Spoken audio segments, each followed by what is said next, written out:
120টা প্রতি মিনিটে সবই 2 2 হ্যাঁ তার মানে হচ্ছে হ্যাঁ 2 2 আমি 15 সেকেন্ডে কম্প্রেশন দেওয়ার চেষ্টা করব একটু এদিক সেদিক হতে পারে বাট এটা যেন অনেক বেশি দাম আচ্ছা প্রতি সেকেন্ডে 2টা করে আর গভীরতা হবে যদি অ্যাডাল্ট হয় সর্বনিম্ন 2 ইঞ্চি যদি শিশু হয় ছোট বাচ্চা হয় সেক্ষেত্রে 1 ইঞ্চি সর্বনিম্ন 1 ইঞ্চি বলে 1 থেকে 1.5 ইঞ্চি ক্লিয়ার আচ্ছা যদি অ্যাডাল্ট হয় 2 থেকে 3 ইঞ্চি আর যদি চাইল্ড হয় সেক্ষেত্রে 1 থেকে 1.5 ইঞ্চি আর ফার্স্ট কত হবে সেটা হচ্ছে সেকেন্ডে 2টা করে সিপিআর ভালো করে দিলে স্যার রিপস ভাঙবেই কোনো মাপ নাই 100 থেকে 120টা প্রতি মিনিট রাতে একদম খালি হাড়গোড় বের হয়ে আসে এটা নিশ্চিত না তাহলে হচ্ছে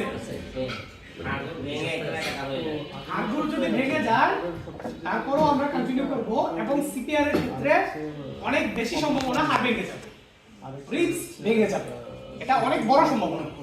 রিবস ভেঙে যাবে ভাই তার জীবনটা বাঁচবে রিবস পরে ঠিক করা যায় বাংলো আবার লোকটা সুস্থ হইল না তখন মানুষ আমাদের কি করবে স্যার রিপস যদি ভাঙা ফেলাইতে পারেন এই লোকটা বাঁচতে পারে রিপস না ভাঙলে হয়তো বাঁচবে না স্যার আমি সিপিআর দিলি স্যার রিপস ভাঙে স্যার না না এখন হলো ব্যাপারটা হলো আবার এরকম মনে হয় যে বডি টু বডি মনে হয় ডিফারেন্স একটা আছে কালকে যে আমরা ফিজিওথেরাপি করার সময় বলবো যে মাসেলের ক্ষেত্রে রিবস ভাঙবে এটা একেবারে কি বলে CPR হবে না। সিপিআর হবে না ওকে রেস্কিউ ব্রিদিং এর ক্ষেত্রে একটু লক্ষ্য করি আমরা সিপিআর চলে যাব হ্যাঁ রেস্কিউ ব্রিদিং যদি অ্যাডাল্ট হয় আমরা প্রথমে শ্বাস নিব বড় করে শ্বাস নিব নেওয়ার পর এটাকে ডেলিভার করব এবং লক্ষ্য রাখবো তার বুকটা ফুলে উঠতেছে আমার শ্বাসের ফলে যদি শিশু হয় কার্বন ডাইঅক্সাইড হ্যাঁ যদি শিশু হয় তাহলে হচ্ছে আমরা নিজে শ্বাস নেওয়ার দরকার নাই আপনার যতটুকু শ্বাস আছে এটা দিলেই হবে কার্বন ডাইঅক্সাইড যাবে আমাদের এই তো কার্বন ডাইঅক্সাইড দিলেও তো ব্রেনের স্টিমুলেশন হবে কার্বন ডাইঅক্সাইড দেওয়ার একটা উদ্দেশ্য স্টিমুলেশন হবে 2 নম্বর হচ্ছে আমাদের যে ওই লাংস ওইখানে একটা পাম্প হচ্ছে এবং এই দুইটা মিলে হচ্ছে তখন এটা চালু হয়ে যাওয়ার একটা সম্ভাবনা তৈরি হয় ওকে এই হচ্ছে আমাদের সিপিআর এর থিওরিটা আরেকটা বিষয় যেটা যদি রেস্কিউয়ার 2 জন হয় তাহলে 2টা মেথড ফলো করা যায় একটা হচ্ছে একজন শুধু চেস্ট কম্প্রেশন দিবে আরেকজন শুধু মাউথ টু মাউথ ব্রিদিং দিবে আমি 30টা চেস্ট কম্প্রেশন দিলাম আরেকজন রেডি আছে chest mouth to mouth breathing দেওয়ার জন্য আমি শেষ করে একটু অপেক্ষা করলাম সে 2টা রেস্কিউ ব্রিদিং দিল আমি আবার শুরু করলাম চেস্ট কম্প্রেশন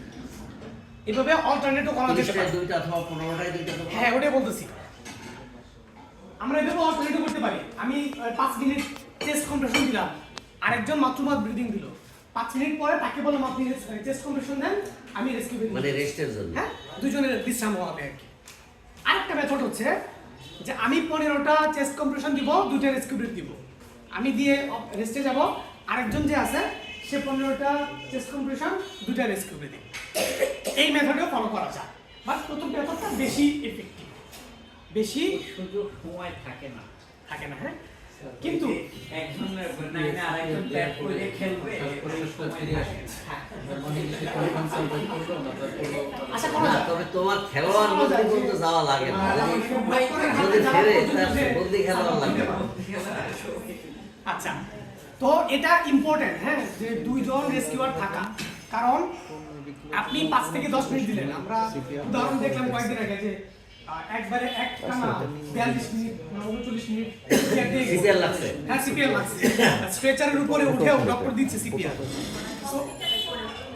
আমাদের এক ভাই আমি বলতে তো যাই আরেকটা হসপিটাল